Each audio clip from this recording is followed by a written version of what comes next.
Welcome to Talking Pictures. My name is Christian Genzel. I'm a filmmaker and film journalist from Salzburg, Austria. Talking Pictures is an interview series in which I talk to the people behind some of my favorite movies. From cult movie directors to character actors, from seasoned veterans to brilliant newcomers, from celebrated artists to filmmakers who haven't received the recognition they deserve. These folks have lots of fascinating stories to tell. Today's guest is sound editor-turned-filmmaker Midge Costin. Midge worked as a sound and dialogue editor on some of the biggest films of the 90s, films like Armageddon, Con Air, The Rock, Broken Arrow, or Crimson Tide. She later became a teacher at the University of California, and most recently, she created a brilliant documentary called Making Waves, The Art of Cinematic Sound, which I became aware of when she ran a very successful Kickstarter campaign to finish the film. Making Waves discusses the history and the art of sound design and features interviews with filmmakers like Steven Spielberg or Christopher Nolan. But more to the point, it features dozens of interviews with excellent sound artists like Ben Burtt, Walter Murch, Gary Rydstrom, Behlmer, Ai-Ling Lee, Cecilia Hall, and many others, taking an in-depth look at scenes from movies like Saving Private Ryan, Star Wars, or Apocalypse Now, and many others. I first contacted Midge because I was writing an article on the documentary for the German professional magazine Film und TV Kamera. In our interview, Midge not only discusses the importance of good sound design and the individual creative roles of the sound artists, she also explains why it took the team 9 years to finish the film, why there's such a strong focus on the new Hollywood era, and she discusses the sound design of the documentary itself. If you enjoy my conversation with Midge Costin, make sure to check out our other interviews at talkingpicturespodcast.com and follow us on Facebook, Twitter, and the podcast platform of your choice. So here's Talking Pictures with Midge Costin. First off, congratulations on a great film. Thank you. I think sound and sound design is a very interesting field that doesn't get a lot of attention. So it was really interesting to see a whole documentary focusing on that. Yeah. And it's the kind of film that makes me want to, revisit all of my favorite films and just listen to them. So, yeah, I think it really worked in that regard. To great. Give you an appreciation. Yes. I know that's what's so funny about the fair use thing. You would think that the studios and that they'd want to have something like this because everybody wants to go and then look at the film, So it's weird, but anyways, that's how it works, Let me shut my email off here so it doesn't keep dinging us here. But I know everybody says that like they'd love to go and check out the films again, so it's kind of fun. And it was not easy getting it done. It took us 9 years. Some of it is the money. Even Dolby didn't give any money, and it's all private donors. And as I say, thank God my sister studied finance instead of film. If it wasn't for my sister, because a lot of people say, why wasn't it done before? And it's that, well, everybody's kind of busy, when you're working in the industry, the people who could do it, and then and then it's just like it's the what we find out in sound is that even, on big feature films, the budget, it's like 1% of the budget on most films. And, on the big action adventure, it's maybe 3% of the budget. So there's just something. And nowadays, though, people do say, sound really matters. So they all say, say something like that, but then still like, okay, put your money where your mouth is. But I'm just so happy that it's out and that, it's getting the recognition, which means that the sound people are getting recognition. So it's been really fun. Yeah, absolutely. So, I didn't know that it took so long, 9 years. So did you keep working on the film and collecting interview after interview, or was most of your time spent just sort of putting it together? So a lot of the time, the first 3 years, we started 2010, and the first 3 years we would put together these videos of other people's interviews and films, kind of things that would, like how I would lecture. And so we put, kind of proof of concept trying to get money, and then we'd go around and would show it. And PBS and BBC both were interested and maybe interested in the series. And then it took us so long the people we were talking to had retired, but Oh my God. and then most of it, and then ended up doing a Kickstarter campaign, and that got us like 135,000. But I mean, the budget, if we got paid, we paid everybody on the set. Even I insisted on any kind of interns or PAs because they were my students, Mm-hmm. and you got to pay students, So, so we paid everybody else, but we didn't pay ourselves. And then some people took, for like credits and things like that, got paid less than they normally would. But I mean, because it's over $1 million budget. But to make it look good and to give it the kind of production value that it deserved and everything, with who these people were, and we were hoping it would be around for a long time. So yeah, so it took us, and we shot most of the interviews from 2013 to 2016. Mm-hmm. Yeah, I'm very glad that you did the Kickstarter campaign, because that's when I heard about the film, and Thank you. yeah, absolutely. And Right. yeah, I was one of the backers actually. Yeah, I was very excited to see the film. Yeah. And I don't know, maybe I would have read about the film at some point, when it comes out, but I could follow the entire thing, and it was very interesting. Also to see so much, I think he had over 1,000 backers, so a lot of interest in the film, which is amazing. Yeah. Yeah, that was really cool. And then I mean that started the whole process of people being interested. So that was good. And and then also in this whole goes around now, we're just trying to get out there. It's not a great time to be out in theaters because everybody's trying to get their films out for award season. This award season thing, holy crap! Especially when you're independent, it's like Jesus. But it's good. I'm really happy, and I love. What I love the most is that the sound community loves it. It makes me teary. But they really love it, and even if they're not in it, I thought, oh no, I could make enemies, but instead, people are just so grateful for it to be out. You know what they all say? Oh, now I got to bring my family, or my family needs to see it, because they'll understand what I do. Because people, really. I know that in my career, I'd say I was sound editor, and people would say, "Oh, I love the music on such and such," and it was like, "Oh, that's the one thing I don't deal with is music." But they didn't sound versus music kind of thing. Yeah, so that was cool. Yeah, in terms of sound design, I always think of something a musician once told me. So I kind of compare it to being the bassist in a rock band, because he told me, if you're the bassist in a rock band, you're the most important person in the band, but nobody's ever going to know that.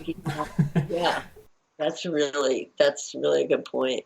Yeah, I just saw some music last night, and I was thinking about that. Kind of, this guy was doing a great job. Also, the drummer was doing a great job.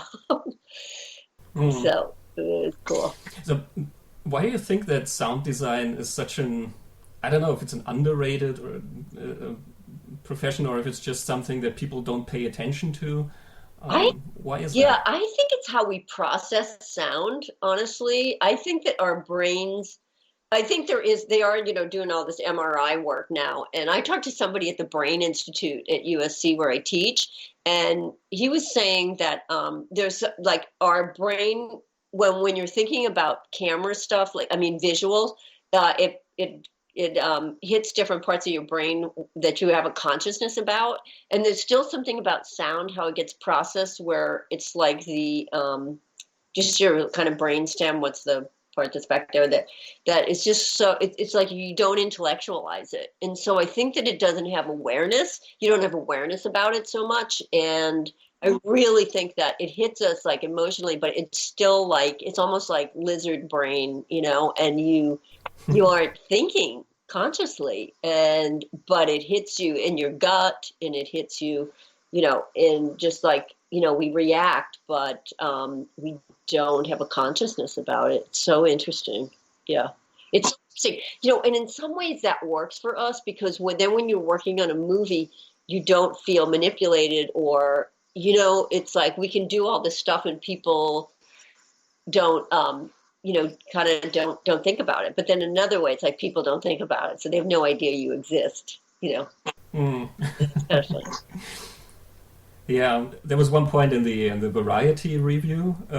It's a very very good review, and I think there was a part where he said, "Well, I know the entire Godfather by heart, and I never ever noticed that sound before Michael shoots his Right. opponent." Yeah.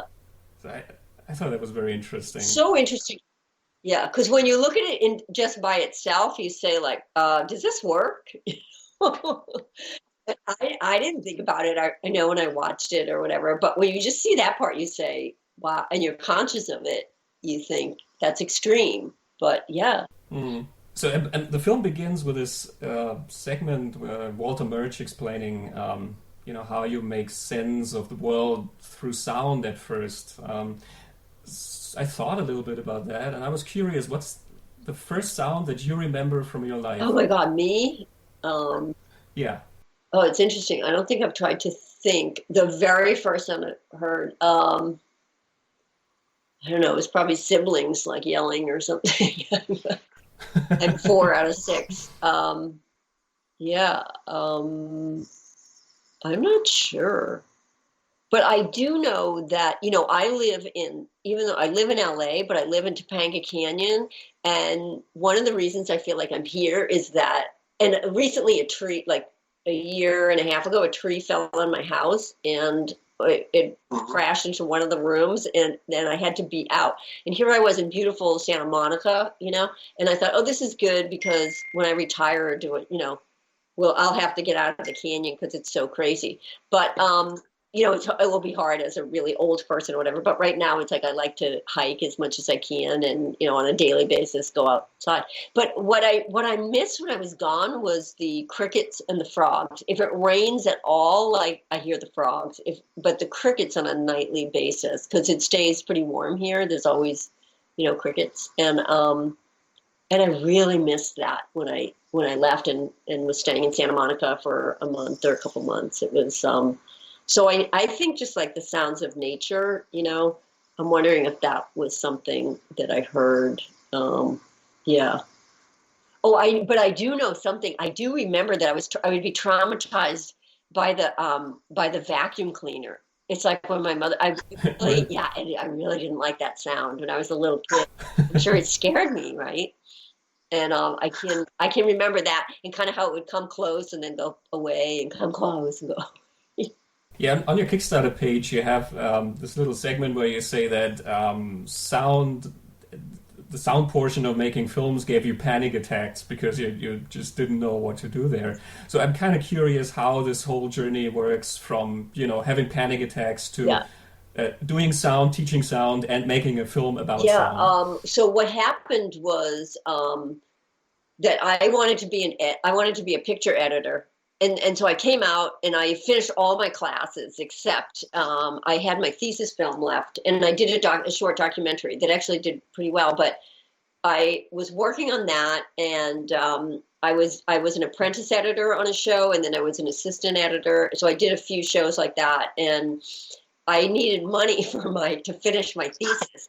And a friend called me up who I knew him from film school. We had cut a film together. We had edited a picture together, and he had become a sound editor. And he called me up one day and said, Midge, I can't, none of the union guys will touch 16 millimeter. And if you come in, I'll show you how to cut effects. And so I thought, so as I tell my students, I lowered myself and took a sound job because I needed the money.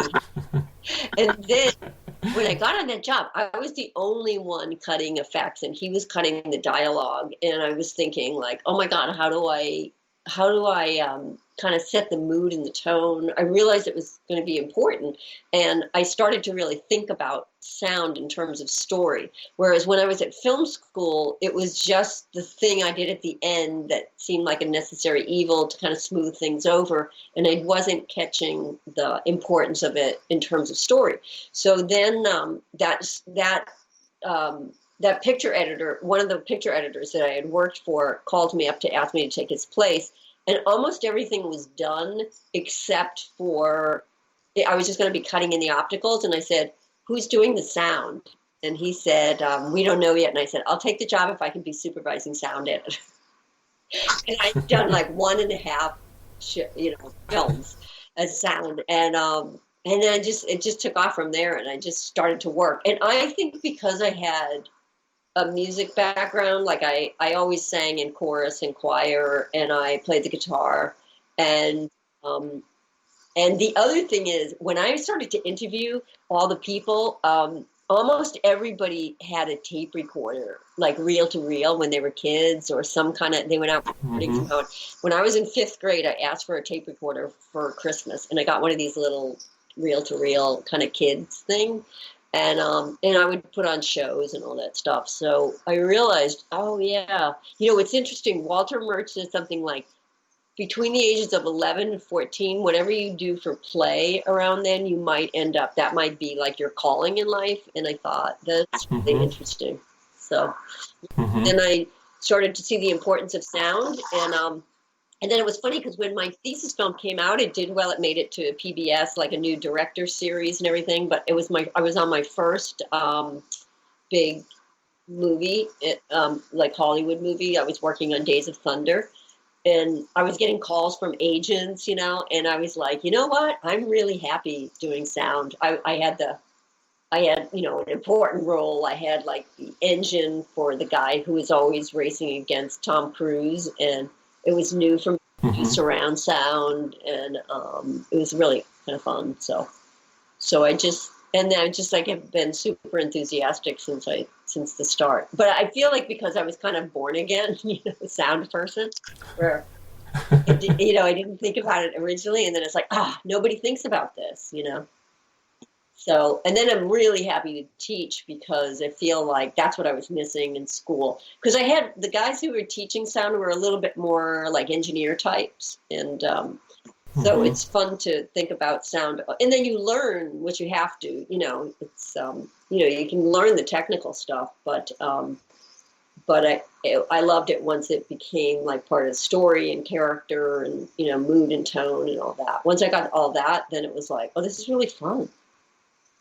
Well, you worked on some of really the biggest movies of the '90s, like Armageddon and The Rock, and well, Con Air, and did you when you watch those movies, can you pinpoint what you did, like you just did with Days of Thunder? Yes, I show because I'll show those clips to my students, and so certain scenes, and show them. Now they seem like really dated, They're kind of fun. Well, the shows are, because the movies are, because they're just so 90s.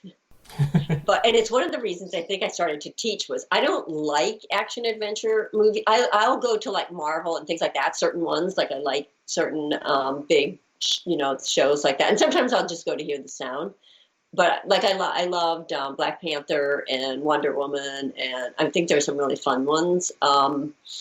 But generally, I thought that they were so violent and kind of sexist and racist. And I at some point when they asked me to go up for a tenure position at the university, it was like, yes, I can teach like young filmmakers, how to use sound well, and hopefully they'll make better films than what I'm working on. And actually, one of my students, the reason I got him in the film, because he's so busy these days, Ryan Coogler, he took sound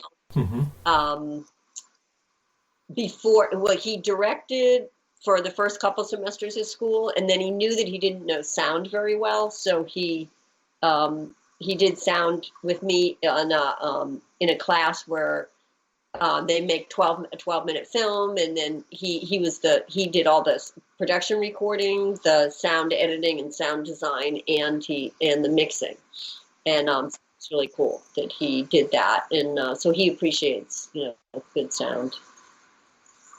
Do you notice that these days with your students, and I assume most of them are young people, that there is more awareness of what sound can do?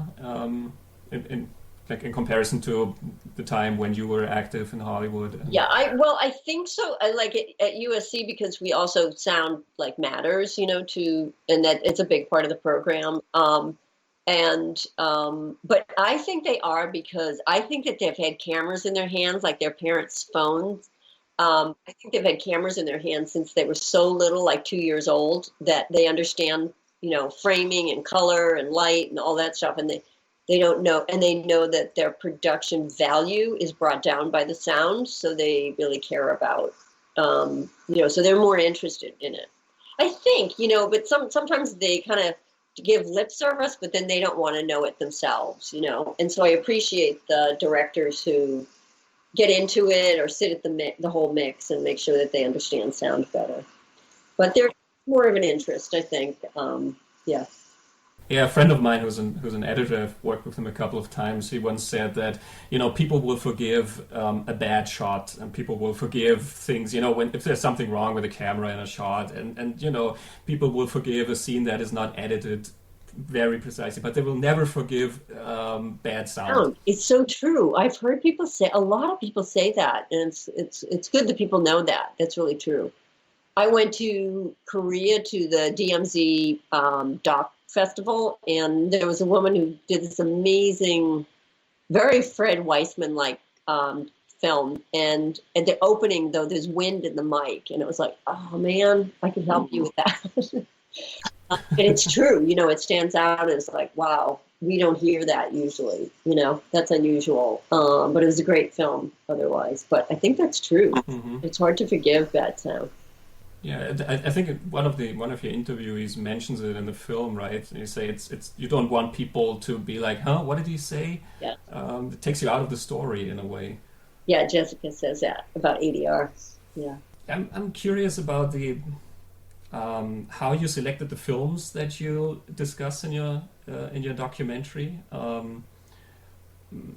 Because especially since you say that you don't really like the action and adventure films, or not all of them. Yeah. And I mean, a lot of the examples you give are from that kind of material. Well, so. What happened is because when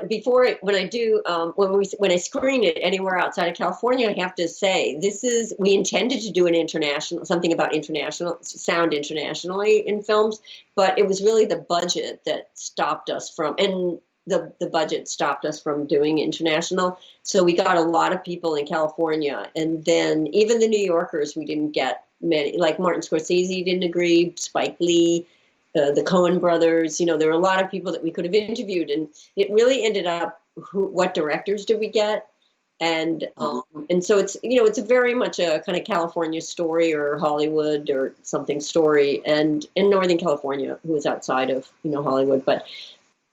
That was part of it, who actually agreed to be in the film. And then I think because the bigger films, the bigger kind of action adventure movies are the ones that cared about sound, they put the money into the budget, and like Star Wars, but even, films like, Star is Born, or, it was like, who cared about sound? So Hitchcock and Orson Welles early on. But then a lot of stuff got pushed by like, Spielberg and, Pixar, and, George Lucas gave Ben Burtt so much time, on Star Wars. So a lot of it was and Walter Murch, because those guys leaving Southern California to do it their own way, that was a huge breakthrough. That's what we saw as like, that was a huge breakthrough in here. And then we just couldn't extend it to, international. I mean, we've got, some people, but we just didn't have the budget to do that. Yeah, I mean, I missed some of the international things, because you have some, at some point, I can't remember who says it, but they said, well, I watched the Godard film Breathless, and you noticed that they were breaking rules, and like, okay, well, I would like to know more about that. Yes. Yeah, it's more of a focus on America, but still. Yeah, and that was because Walter Murch studied in France his junior year, and he definitely was influenced. He didn't like movies, until he got there, and then when he saw that, he liked the French New Wave, and so that was really a huge influence. And actually, if you listen to them, you can hear where he got the idea of like that whole train, the subway train coming through at The Godfather. That was cool. So it's kind of interesting when you look at the film. It's kind of like a large focus of that is on the new Hollywood era with filmmakers like Spielberg and Lucas and Robert Altman. And the new Hollywood era is one of my favorite eras in film, actually. But people never talked about the sound, except maybe for Star Wars. Yeah. I mean, that's just because Star Wars is such a phenomenon. Yeah. But your film is kind of like a history of New Hollywood, of how it also changed filmmaking on a very different level. Yeah. Yeah, because even when I was working in Hollywood in the 80s, when I started, we still had libraries that had optical sound in them. Like there was this one we all called Yellow Sky Wind. I don't know if you guys had it there, but we all used to, and it was optically recorded. That's how old these libraries were. So, it was really took the new Hollywood to get out and go do their own recordings. One of the reasons they left is so that they could do it their own way, because Richard Anderson, who's the guy who's friends with Ben Burtt at film school, and then he did like Raiders of the Lost Ark and Star Trek and different things. When they were trying to do things for the first Star Trek, they weren't allowed to record their own. He heard like this great air conditioning. He knew he could make it, slow it down and make it sound great for, the Enterprise or something. And he wasn't allowed to record because he was a sound editor. And there were very strict rules about what you could do. So that was part of, Walter Murch and George Lucas and Coppola moving north. And I think that breaking. So, and some of this, I mean, that's why making waves, it's like, doing something different. And I hope that I think about my students and I hope that they think about that in terms of sometimes you got to break out, and do something different. And it pays off. That was a whole new wave for American films, and sound mattered, and that's what made a difference. As Spielberg says too, like his whole generation, they were interested in sound, and that was interesting in doing the research. A lot of it was because the music, they were hearing music, like the music quality was much better than movies, and so we're into like the music and the Beatles and all of that stuff. I mean, when rock and roll comes up, and music was sounding way better than the movies were still mono. That blew my mind to think that Walter Murch, Richard Beggs, and Mark Berger, who mixed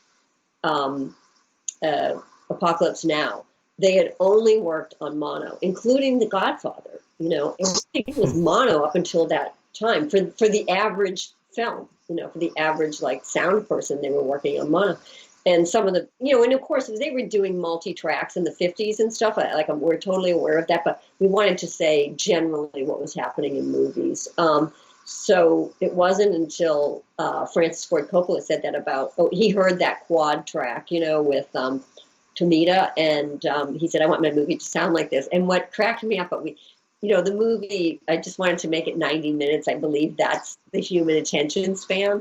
And so we had great stuff. Like Francis Ford Coppola thought they were they'd take this movie, they'd put it in the center of the country, like Kansas, like it would be the Baseball Hall of Fame or Disney World. And people would have to come to that theater to hear surround sound. And it would be like this big event that you would go to hear surround sound. Instead, it became the norm. I mean, it took a while, but it became, that's what like we were cutting to by the 80s, So, yeah, it took off, but who knew? Mm-hmm.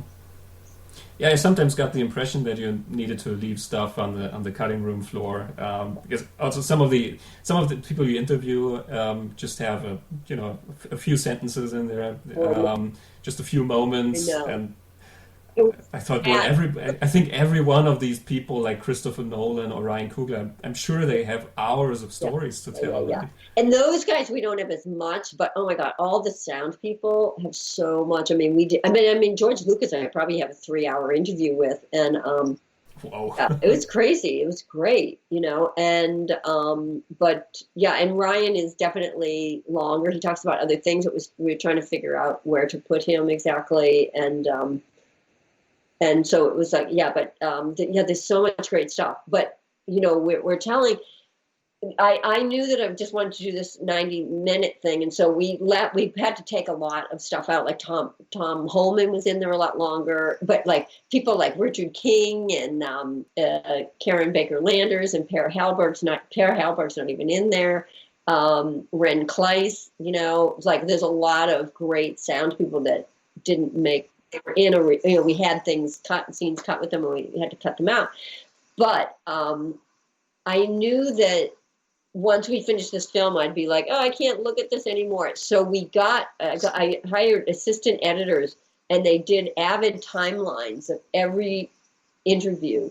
And we also have transcripts. So it's archived really well, because we couldn't find anything. We can hardly find anything from the first generation of sound people. And even in Hollywood, they didn't document, the sound very much. So we barely could find stuff. Thank God there was that interview with Murray Spivak for King Kong,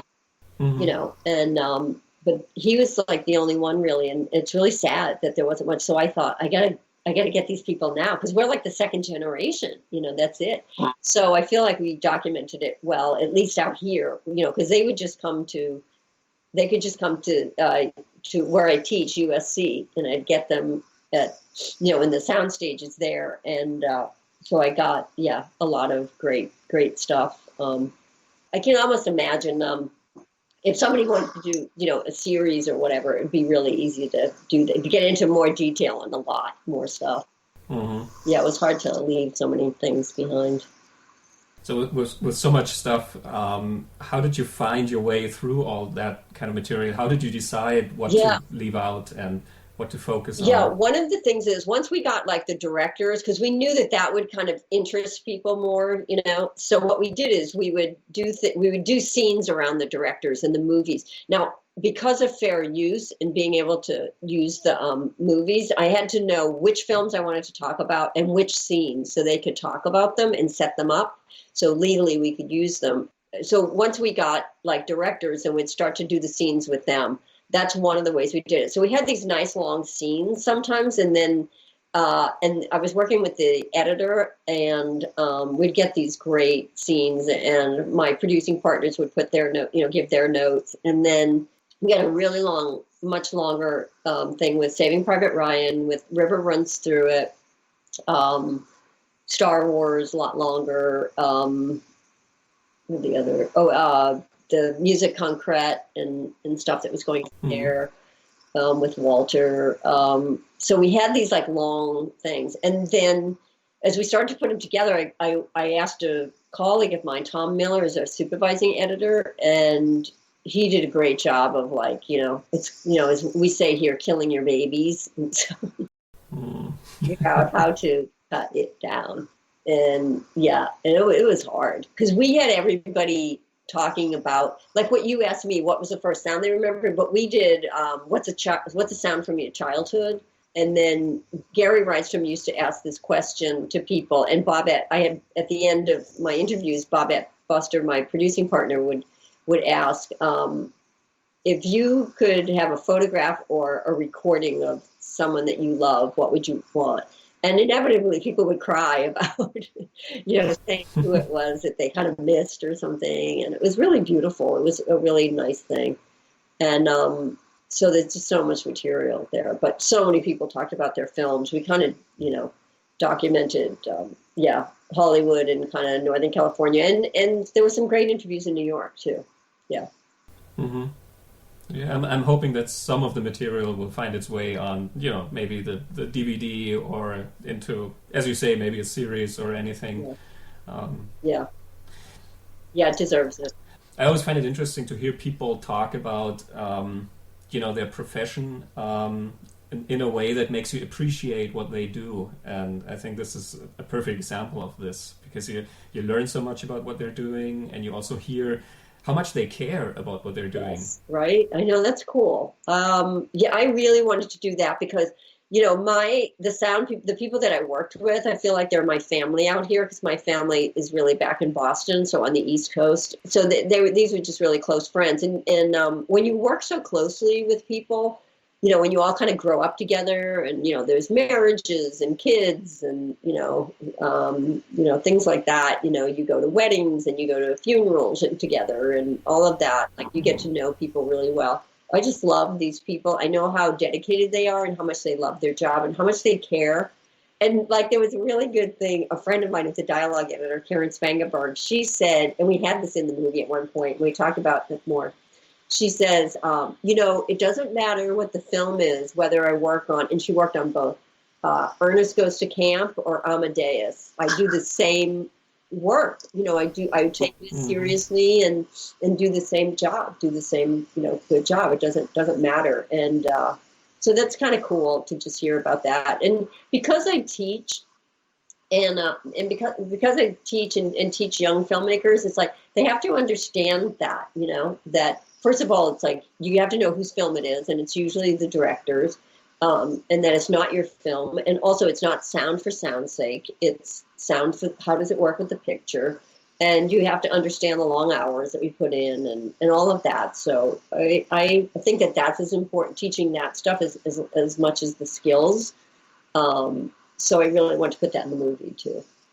Mm-hmm. So you talk a lot in the film about the circle of talent, which I think is a beautiful image. I think for film production in general, not just for sound, but also like all the other departments are sort of all play together to perform one thing in a way.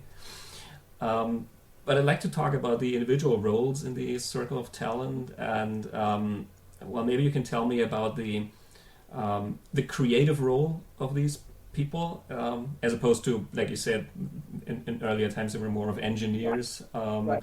But the creative role of them and the challenges that they meet.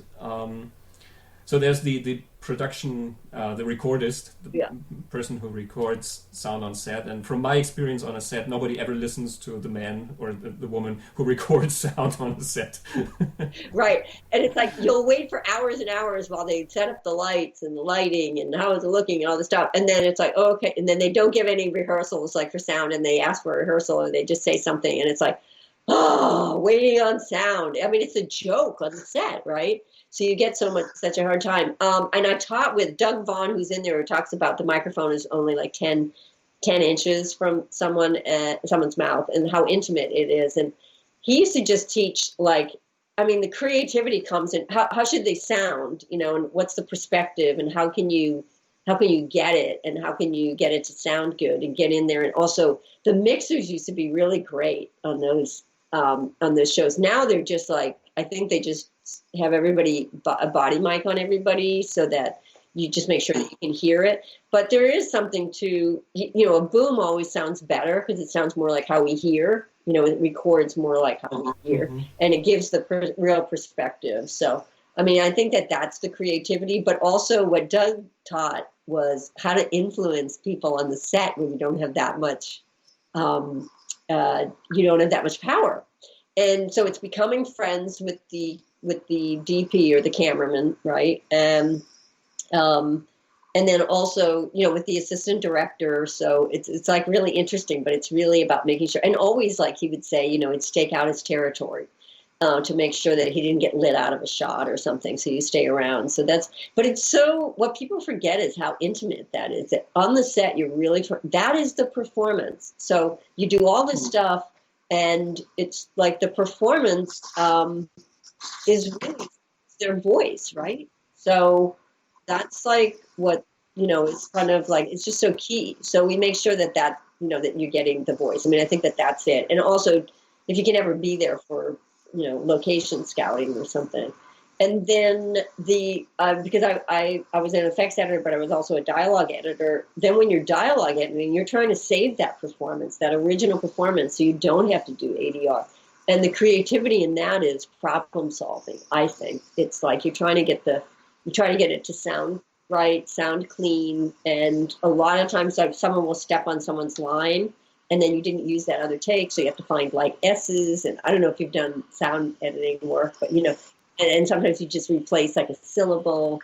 and just to make it clearer, or you stretch something out, and it's like, so it's really detailed work, and it's really trying to preserve that original performance. And then if you don't get the original performance, now you're into ADR, and really the director should be there directing them in the ADR stage, but if not, the ADR supervisor is doing that, and then they're also supervising any kind of background people, and doing the loop group, as we call it, or so that's like a whole thing of like, it's like kind of being the assistant director on the set will sometimes do the crowd shots and all that, wrangle people. Mm-hmm. And the supervising ADR editor is doing that for the sound, and with a loop group, director or something. And so that's kind of that. And I love cutting both. When I'm working on a movie, I like to both cut dialogue and effects, because then the scene like really well. You're given like a reel, like 20 minutes or 40 minutes or the whole movie. But if you do both of those, which isn't done now very much, it's usually on big shows. It's like a dialogue editor is separate, and then. But what's great about that is you know it so intimately, all the dialogue and everything. So and then effects is like so much about you're thinking.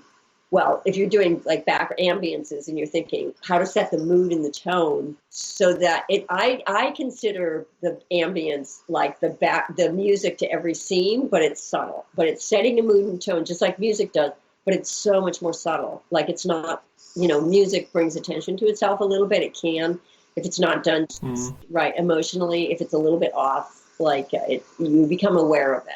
But putting ambiences in, you can do a lot. And then, then effects, it's like, that's such big, like plot point, emotion, you can do so much with off-screen stuff, that it's really, that's really where the creativity comes in for sound design sometimes, but sometimes it's just the sound of something and how you layer it and how you want to affect the audience. So you're constantly thinking, and hopefully you get the script so that you can start, because it takes a while. It takes a while to think, like, what do you need? And even I think the best sound designers, they actually go out and are recording their own stuff, And when I was talking to Eric Adol, who did like Argo, and he does all of Michael Bay stuff. He does all the Transformer movies, but he also does all Terrence Malick's movies. So he's got this like, he can do anything. And but you start to just think about like what is this? What are the themes and what are the plot points? That I need to put sound. What should those sound like? And you really need time to think about it, not just slap something on. And so that's really key. And then there's nothing more important or more emotional than music. And if you don't get that right, because we say in sound, it's like sound is always going to make it better. But music can screw it up. We usually screw it up, and it's like usually making it better, you're making it fuller, you're making it, everything sound a little bit better because you're really just going for the voice on the set. But music, if you screw that up, man, you can screw up a movie. Like sometimes it's just too much music, or it's too, what did I just see recently? It might have been, I was at a film festival, I was a juror in Belgium, and just sometimes I could feel like, oh, this music is more emotional than I really feel. So it's kind of too, sappy or, too sweet. And it shouldn't be that, it took me out of the movie. But music is so key, but you've got to bring the audience to an emotional point, and then you can just really rip their heart out, with music, emotionally. Yeah, there's nothing, I don't think there's anything stronger. You mentioned that in the film, that music in earlier movies, you had almost wall-to-wall music all the time. And I think these days, I sometimes see that coming back. I know. And it's not so much noticeable music, but especially, for example, horror films.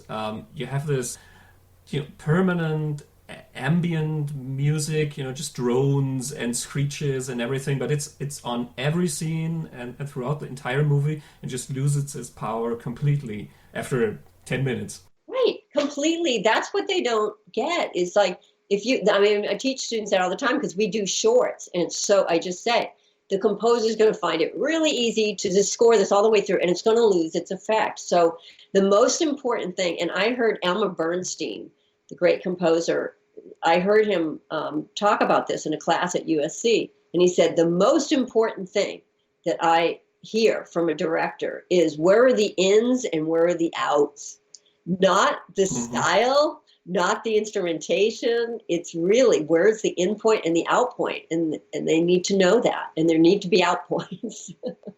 Yeah, I agree. There are some big filmmakers, and I can't mention them because it would be some of our biggest sound designers.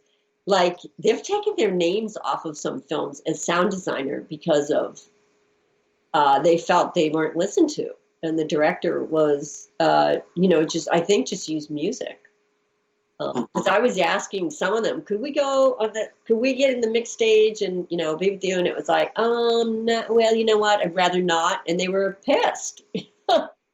And yeah, it really depends. You know what? It's so much about the director. What does the director want? And what does the director know about sound? So it's so disappointing when a good director will then do that with music. I wanted to talk a little bit about the sound design of your film, too, which is a kind of meta sound design. Yeah. So I found that interesting because, you have a documentary on sound design, and I'm sure you spent a lot of time on the sound of that film, too. What's really noticeable at the end of the film, where you would expect music to set in, and you have all the ambient sounds. I love that. I was actually hoping to see that all the way through the end credits. Yeah. But yeah, that was great. Yes. But just the opening segment, for example, I think that's almost like a mini version of everything you talk about in your film, right? With all the elements coming together to tell that story. Yes. Yeah, and sometimes I still watch it and I think I pulled stuff, I wanted to do stuff from like my childhood, and at one point I had somebody diving off a diving board and splashing into a pool. And I did a lot of swimming when I was a kid. And then sometimes I wonder, maybe we should have kept that. I think it's a little bit there, but we pulled it way down. But, the opening really comes from Walter Murch, an article, that he wrote, Stretching the Sound to Help the Mind See. And I read that in the 90s when I was in the middle of doing all the big shows that I was working on. And that blew my mind. And that it was that kind of thing, like I didn't think about, like why is it that people don't know what we do, and why is it that but why we know that it matters, no one else does, and I just love that. So I love that opening, and then I used former students of mine, Kim Patrick and Bai Wei Yang, who both left school after they graduated. They got internships with Randy Tom up at Skywalker, and so they've been up at Skywalker, working on features and stuff. And I wanted to give them an opportunity, to be supervising sound editors. They've done other shows. Bai Wei's from Beijing, and she's been doing some Chinese shows that she'll bring to Skywalker.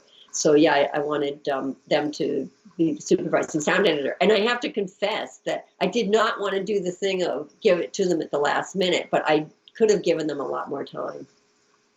They were really busy too, but it's it's really intimidating to do sound on a show about.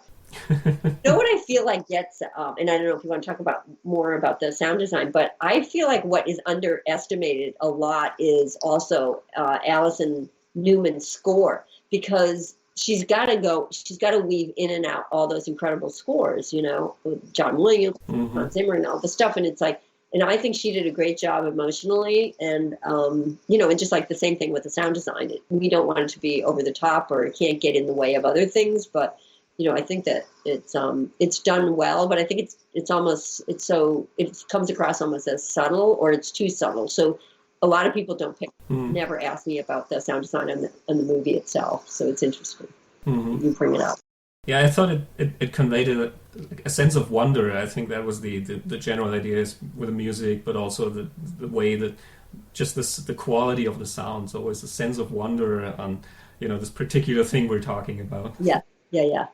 Yeah, that was fun. And like when we introduced like the different characters, like on Gary Rydstrom's, it's really the sound. What kind of made his career was the Luxo Junior, that light, for Pixar. So we have those little sounds to kind of introduce his character. You can hear those in there, and we tried to do that, like do something iconic for Walter, Gary, and Ben, and then they all have themes too. There were, themes for each of them, and that was really fun, to work on those ideas. Mm-hmm. Okay, well, I'll pay attention to that when I watch it a second time.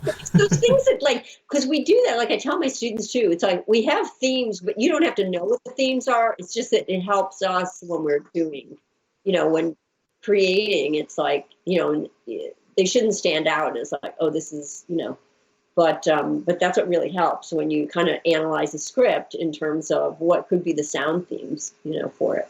And it gives you a way to kind of organize and start thinking creatively about things. And so we did the same thing with the music. I mean, Allie came up with themes that, tried to capture who they are. Mm-hmm. Yeah, and I think in a way it helps when sound design doesn't bring attention to itself. I think it's not supposed to be noticed. No. It just works. Yeah. Just it sort of gently takes you by the hand. Yeah.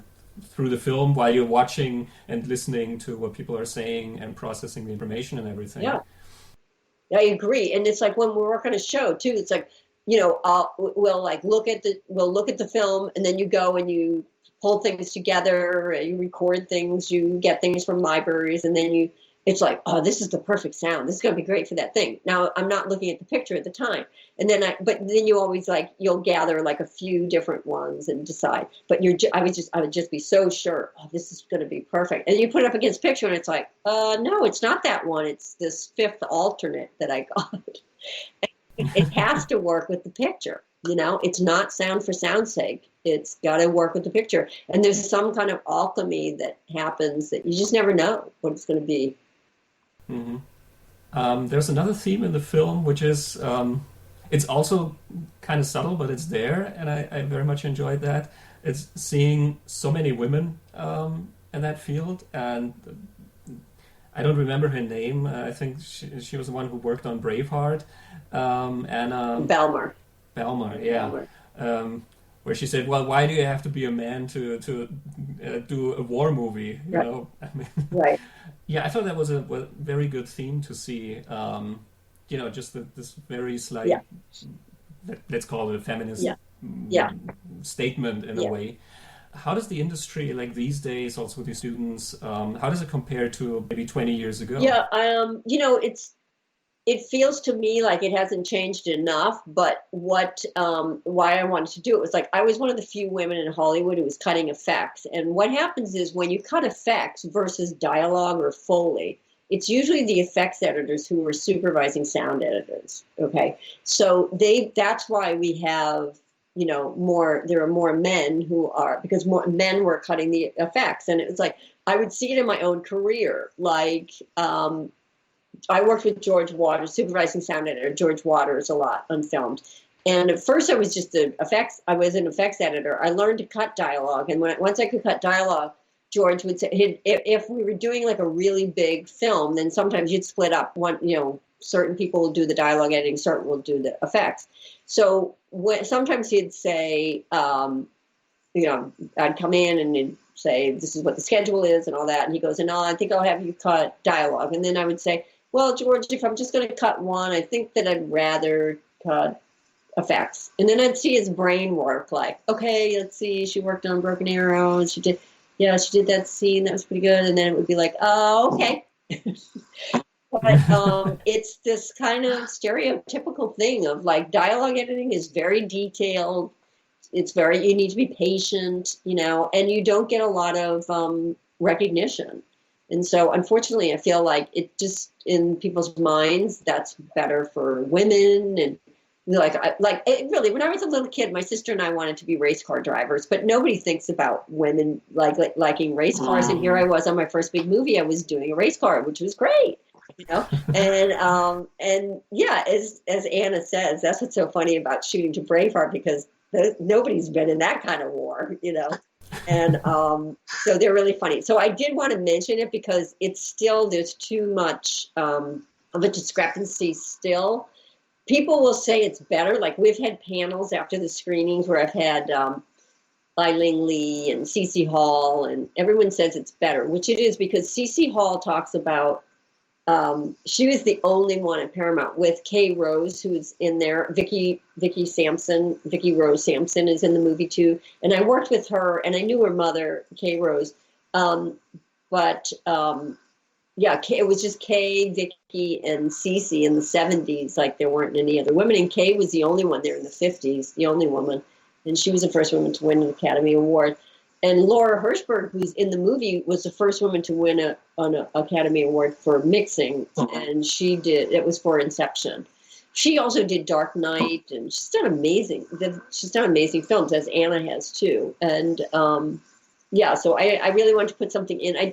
We only had 90 minutes, and there's a lot more of that, but I just thought to touch on it, to say something. But how I got women in the movie was everyone got interviewed, and if you were sound, there's a black background to you, and just kind of bring a little gravitas to, and weightiness to these people, and have their credits kind of stand out. But then when I went to do verite stuff, people working, I got more women than it's almost all women. It's like Anna is mixing. I've got Terry Ecton and Gwen Whittle editing. Ai-Ling Lee is editing and mixing. And so it was a lot. Allison Moore, but also John Resch are doing Foley. And so I got a lot of women when we went back to do kind of editing and mixing. I used women, so we just have more of their faces on the screen and more time with them. Mm-hmm.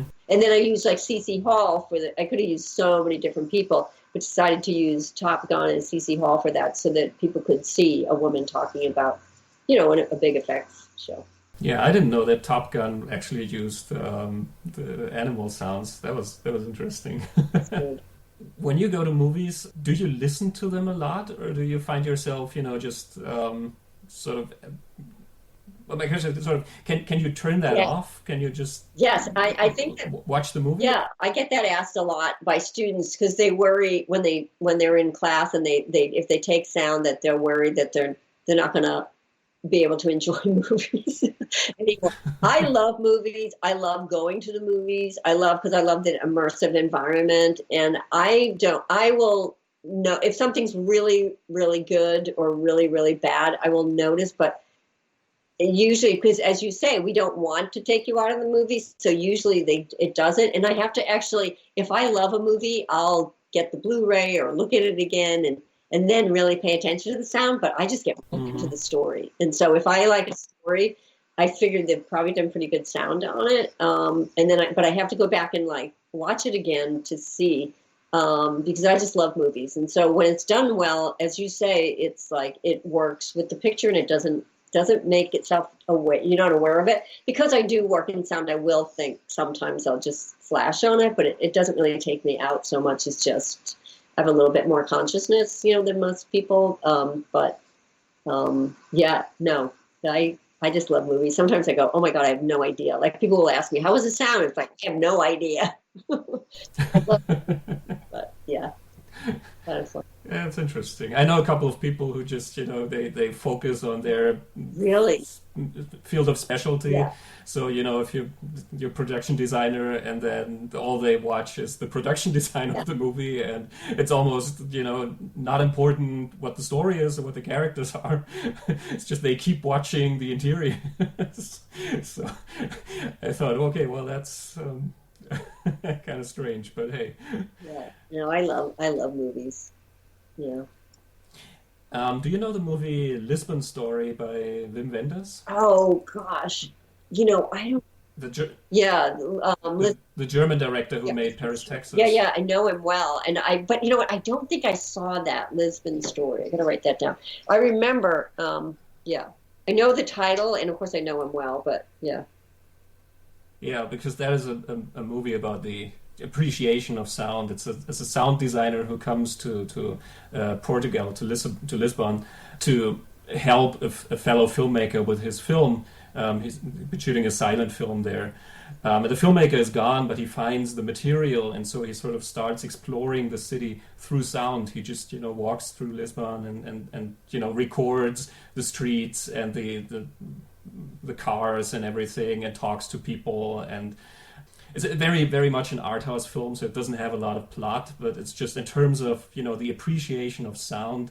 It's a movie I saw when I don't know, was 18 or something, and it just opened up a whole new world for me. Yeah. So that's just a recommendation. And I was always waiting when I saw the film that maybe there would be a mention or a scene from that. So yeah, there were so many, like Delicatessen, and there were some things that would have been really fun to put in. We did have some international films, and then we just pared it down.